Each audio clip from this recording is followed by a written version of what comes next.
अच्छा आदमी था, है ना? बहुत अच्छा आदमी था। ये बात तुमने कह दी यकीन से या अंदाजे पर? अब कुछ ना कुछ तो कहना बनता था ना उसके जनाजे पर।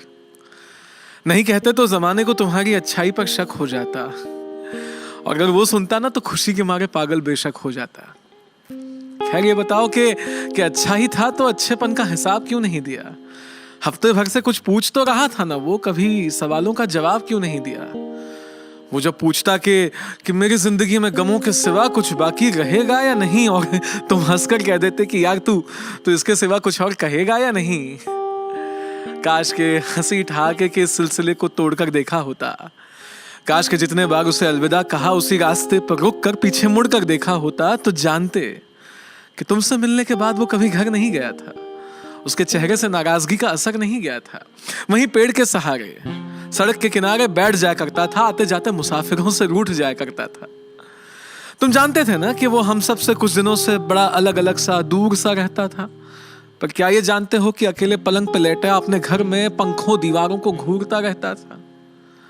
कहा तो था उसने कि मिलो, मुलाकातें करनी है, जो किसी और से नहीं कहीं वो तुमसे बातें करनी है। और तुम ऐसे में जिंदगी कैसे जीनी चाहिए ऐसी बातें फर्जी भेजकर, दो चार चुटकुलों के साथ हंसी वाला इमोजी भेजकर तुम्हें लगता था कि वो संभल जाएगा। संभला नहीं तो क्या हुआ, अच्छा आदमी है, समझ जाएगा।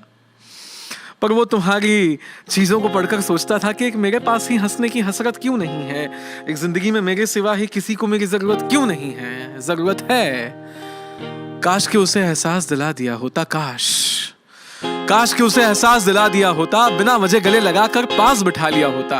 काश के जानते कि हर रोज वो जानबूझकर बिना कुछ खाए बेहोश कैसे हो जाता था। काश के समझते कि वो बोलते बोलते खामोश कैसे हो जाता था। काश के उसके लिए ही उससे लड़ लिया होता, उसकी घर की दीवारों से ज्यादा उसकी उस डायरी को पढ़ लिया होता, तो जानते कि उसके आंखों में कोई सपना नहीं था। उसके अपने बहुत थे पर उसका कोई अपना नहीं था। काश के हम में से कोई तो उसके घर पे वक्त पर पहुंचा होता, तो उसने उस दवाई की शीशी को खोलने से पहले कुछ तो सोचा होता। काश